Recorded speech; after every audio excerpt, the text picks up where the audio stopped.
반갑습니다. 망식입니다. 자, 이번 시간은 박근혜 대통령을 이 태블릿 PC라는 특검에 조작된 증거품으로 최순실과 엮으면서 탄핵 구속을 시켜놓고 4년 9개월이 흐른 지금에 와가지고 그 태블릿은 최순실 소유도 아니고 사용하지도 않았다, 이러면서 완전히 오리발을 내밀고 있는 상황인데요. 이에 거의 모든 언론사들이 이 태블릿 PC에 관심을 가지고 보도를 하고 있지만, 정작 탄핵 정국 당시에 최대 수혜를 본 손석희의 JTBC와 홍석현의 중앙일보만 유독 보도를 하지 않고 있는 실정입니다. 대한민국의 헌법까지 파괴하면서 내각제로 영구 집권을 하려는 이 세력들의 1차 재물이 되었던 박근혜 대통령을 탄핵 구속시켰던 최순실의 태블릿 PC는 어떻게 입수가 되었고, 또 왜 지금 와서 입수 과정에서의 위법성을 따져야만 하는지를 설명해 드리도록 하겠습니다. JTBC는 박근혜 대통령의 탄핵과 직결된 엄청난 사안을 선두에서 보도를 하면서 2016년 10월 19일 처음으로 태블릿 PC를 거론하다가, 두 번째는 최소원, 그러니까 최순실의 개인 컴퓨터에서 발견된 것이라면서 말을 바꾸게 됩니다. 그 이유는 사실관계를 JTBC가 어느 정도 감지했기 때문에 그들로서도 어쩔 수가 없었던 겁니다. 그런데 갑자기 상황 변화가 생기게 됩니다. JTBC 보도 다음 날인 10월 25일 오전 11시 50분쯤에 연합뉴스가 익명의 검찰 관계자의 말을 인용해서 검찰이 어제 저녁 JTBC로부터 삼성 태블릿 PC 1개를 수령했다, 파일 내용을 현재 분석 중이라고 보도를 한 겁니다. 이때부터 최소원의 개인 컴퓨터는 졸지에 태블릿 PC로 둔갑이 돼버렸고, JTBC도 10월 25일 방송부터는 태블릿 PC라는 용어를 사용하기 시작한 겁니다. 한마디로 태블릿 PC에 대한 검찰의 수사는 시작부터가 의혹투성이었고요. JTBC는 문제의 태블릿 PC를 10월 24일 오후 7시 30분경, 즉 특집방송 30분 전에 검찰에 이미 제출을 했고, 제출자는 법조 팀장 조택수 기자라고 법정에서 밝혔습니다. 조택수는 법정 증언에서 서울중앙지검 2층 청사에서 노승권 1차장 검사실에 근무하는 직원을 만나 봉투에 넣은 태블릿 PC를 건네주었다, 이렇게 진술을 해놓고, 검찰 압수조서에서는 서울중앙지검 김태겸 검사가 2016년 10월 24일 19시 30분경 서울중앙지검 702호실에서 최재욱 검찰 주사보를 입회시킨 가운데 삼성 태블릿 PC를 압수했다, 요렇게 한 겁니다. 자, 여기서 제가 왜 다른 브랜드의 태블릿 PC도 있는데 삼성을 말씀을 드리냐면, 이것들이 삼성의 이재용과 박근혜 대통령을 엮으려고 삼성 태블릿 PC를 강조한다는 겁니다. 아무튼 조택수 기자가 언급한 노승권 1차장 검사실의 직원이 김태경 검사와 최재욱 수사관으로 바뀐 것이고, 이뿐만이 아니라 압수조서는 10월 24일 당일에 작성된 것도 아닌 무려 4일이나 지난 10월 28일에 작성된 것으로 드러나게 됩니다.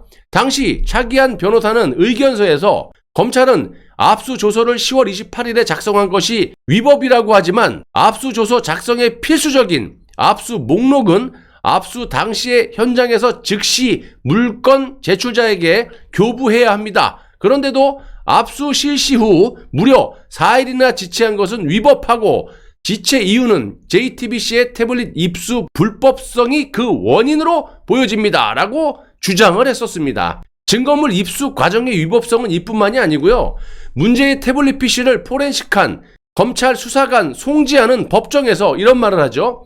통상은 봉인이 돼 있지만 이번 태블릿 같은 경우에는 그냥 봉투 안에 들어있었다, 그러면서 통상적으로 봉인지에 서명이 없으면 저희가 검사에게 연락을 해서 서명해달라고 요청을 하는데, 이번에는 검찰이 긴급하다라고 해서 그냥 진행이 됐다, 이렇게 증언도 했다라는 겁니다. 자, 검찰은 태블릿 입수 경위에 대해서도 JTBC와 완전히 다르게 설명을 하죠.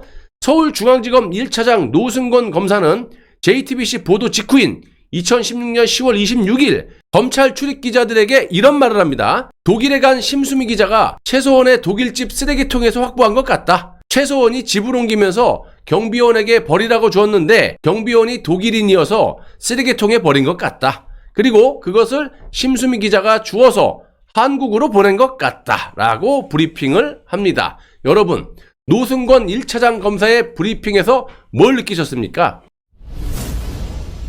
확보한 것도 아니고 확보한 것 같다, 그렇다도 아니고 그런 것 같다. 버린 것도 아니고 버린 것 같다. 보낸 것도 아니고 보낸 것 같다. 모조리 추추성 발언이고 뭐 하나 딱 부러지게 말을 못했다라는 거예요. 그리고 JTBC의 심수미라는 여성 기자가 저렇게 독일까지 가가지고 열심히 증거 자료를 확보했을 거라고 생각을 하십니까, 여러분? 제 방송 많이 보신 분들은 이 심수미에 대해서 제가 수차례 방송 통해서 말씀드렸다시피 이 심수미는 JTBC 기자죠. 고용태 일당과 저녁 식사로 폭탄주를 말아 마시면서 기자로서의 본분을 지키지 않고 사기꾼들의 말만 그대로 믿고 그 거짓말을 그대로 방송에 인용 보도하면서 박근혜 대통령을 탄핵 구속시킨 데 일조한 그 대가로 올해 여기자상을 받은 아주 파렴치한 기자 같지도 않은 기자를 핑계대면서 브리핑을 하는 노승권 1차장 검사도 여러분들이 꼭 기억을 해 주셔야 합니다. 자, 이렇듯 문제의 태블릿 PC를 최소원이 사용했다라는 결정적인 증거를 찾지 못한 검찰은 최소원에게 이제는 자백을 강요하기 시작합니다. 이경재 변호사가 작성한 의견서에 기록된 것을 인용하면 다음과 같습니다. 피고인 최소원은 2016년 10월 31일 검찰에 자진 출석한 이래 2016년 11월 20일 기소될 때까지 고영곤 검사로부터 태블릿 PC를 사용했다고 자백하라는 강요를 받아왔습니다. 고영곤 검사는 2016년 11월 1일 오후 4시 25분부터 밤 10시 10분까지 야간 조사를 하면서 JTBC 보도 태블릿 PC를 추궁하였습니다. 피고인은 일관되게 JTBC 태블릿 PC와 관련 없다고 하면서 자신은 데스크탑 PC를 사용하였다고 진술을 하였습니다. 데스크탑 알죠? 집에 있는 이런 본체, 그거를 말하는 겁니다. 자, 이날 고영곤 검사는 피고인의 셀카 사진이 태블릿 PC에 있다는 등으로 추궁하여 입회한 이경재 변호사죠. 본 변호인이 그 태블릿 PC를 실물로 재현해달라고 요청을 했으나 포렌식 중이어서 제시하기 어렵다면서 사진 출력물을 제시하였습니다. 여기서 사실관계를 짚고 넘어가야 하는데 검찰이 포렌식 중이어서 제시하기 어렵다라고 하지 않았습니까? 11월 1일이면 검찰 자체 포렌식 작업은 이미 끝났고요. 사진 출력물도 최초에는 흑백, 그 후 컬러로 된 이른바 피고인의 셀카 사진을 제시했다라는 겁니다. 여러분, 실제로 최소원이 셀카 사진을 찍었다라고 하면 자신의 한 손으로 찍을 수도 있겠지만 귀신이 찍어준 것도 아니고 자기가 자신을 찍는 것이 셀카 사진인데 뭔 놈의 사진의 두 손이 최소원의 얼굴 옆에 나와 있다라는 겁니까? 자, 이때 변호인이 그 사진 영상은 셀카 사진이 아닌 것으로 보인다면서 의문점을 제기하자 이날 JTBC 관련 조사는 더 이상 진행되지 못했다라고 합니다. 자, 이후 검찰의 말도 안 되는 끈질긴 자백 강요가 있어서 변호인이 피고인에게, 그러니까 이경재 변호사가 최순실에게 사실이면 차라리 자백하는 쪽이 더 유리하다 이렇게 조언을 했지만 이 최소원은 사실이 아닌데 어떻게 인정을 할 수 있느냐 라면서 추후 태블릿 PC 사용법에 대해 질문을 하거나 검증할 때 거짓말이 드러난다고 하면서 극구 부인하였다라고 합니다. 보건복지부 문영표 장관도 이런 식이 아니었습니까? 이거는 뭐 회유 이런 게 아니라 위증교사. 참 무서운 놈들이에요. 최소원의 JTBC 관련 진술은 진정성이 있었습니다. 2016년 11월 20일 기소된 이후 변호인은 검찰에 태블릿 PC 실물 제시를 요청하였고요. 검증 및 감정 신청을 했지만 이 검찰의 반대로 이루어지지 못하고 있습니다. 자, 여러분, 검찰은 태블릿 PC에 대한 자체 포렌식 작업이 끝났음에도 불구하고 분석 보고서와 태블릿 PC의 실물을 법정에서 제출하지 않았고요. 이경재 변호사의 검증 및 감정 요청도 거부했습니다. 이유는 단 한 가지, 검찰 측에 불리한 증거였기 때문이고 지금 현재도 이미징 파일 5개 중에 4개를 증거 인멸을 지들이 해놓고 나머지 1개를 홍성중 검사라는 놈이 틀어지고 주지 않고 특검이 도망다니고 최소원에게 쫓기고 있는 그런 상황이에요. 자, 박근혜 대통령을 탄핵 구속시킬 때는 온갖 조작 날조 수사로 감옥에 집어넣고서는 이제 와서 최소원이 태블릿 PC 주인도 아니고 사용하지도 않았다? 이러고 도망치고 있다라는 겁니다. 여러분, 이걸 어떻게 국민들이 생각을 해야 됩니까? 당시 특검의 조작날조 수사 발표를 그대로 인용 보도한 언론사들, 또 그 언론사들의 보도를 듣고 박근혜 대통령과 최소원이 국정농단을 했다라고 전 국민의 6, 7%가 아직까지도 믿고 있는데 또 이런 조작 날조 수사를 지휘했던 윤석열이 보수의 대통령 후보로 나선 지금의 상황을 국민들은 어떻게 받아들여야 하고 어떻게 판단을 해야 한다는 겁니까? 저는 언제까지 욕을 먹어야 돼요?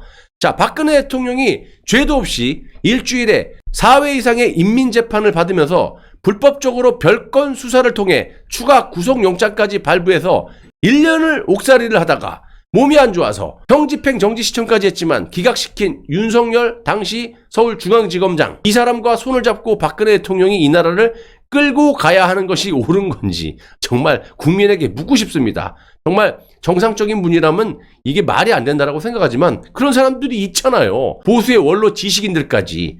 자, 당시에 박근혜 대통령이 모든 것은 내가 짊어지고 가겠다라면서 시간이 걸리지만 진실은 언젠가는 밝혀질 겁니다. 그리고 4년 9개월을 억울하게 옥살이를 하시다가 죄가 없는데 사면이 되셨습니다. 그런데도 이런 분의 눈과 귀를 또 입을 막기 위한 음해 공작이 여기저기서 벌어지고 있다는 거예요. 우리 애국 시민들은 반드시 박근혜 대통령이 탄핵의 진실을 전 국민에게 더하지도 말고 빼지도 말고 고스란히 진실을 구할 수 있도록 이 공작 세력들의 아가리를 꼬매놔야 된다라고 판단을 하고 저부터 열심히 진실을 알리는데 앞장서도록 약속드리겠습니다. 나라가 없는데 살아서 뭐합니까? 라는 각오로 저라도 돈과 구독자의 환장한 보수 유튜브들처럼 거짓으로 여러분들을 선동하지 않고 힘이 들고 외롭지만 꿋꿋이 진실만을 방송해서 자유민주주의 대한민국을 우리 후손들에게 물려줄 수 있도록 노력하겠습니다.